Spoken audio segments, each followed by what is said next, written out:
আজকে এটা তো প্রশ্ন উঠবে যে বিজেপি সর্বভারতীয় পার্টি, একটু আগে অভিষেক বলল ওর দলও সর্বভারতীয় পার্টি, আজকে বিজেপির এখান থেকে 2019-এর নিরিখে 18 জন সাংসদ নির্বাচিত হয়েছিল। পাশের রাজ্য বিহার, বিজেপির 17 জন সাংসদ নির্বাচিত হয়েছিল। একদম যদি আমি পশ্চিমে চলে যাই, যেটা আমাদের এখন ভারতবর্ষের স্বর্ণময়ী রাজ্য, যেটা ফোকাস স্টেট, যেটা সব কিছু মানে যে সুয়োরানির দুয়োরানির যে সুয়োরানি, তো সেই গুজরাতে 26টা আসন বিজেপি পেয়েছিল।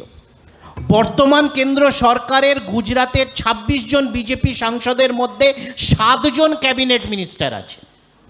পাশের রাজ্য বিহারের 17 জন বিজেপি সাংসদের মধ্যে 4 জন ক্যাবিনেট মিনিস্টার আছে।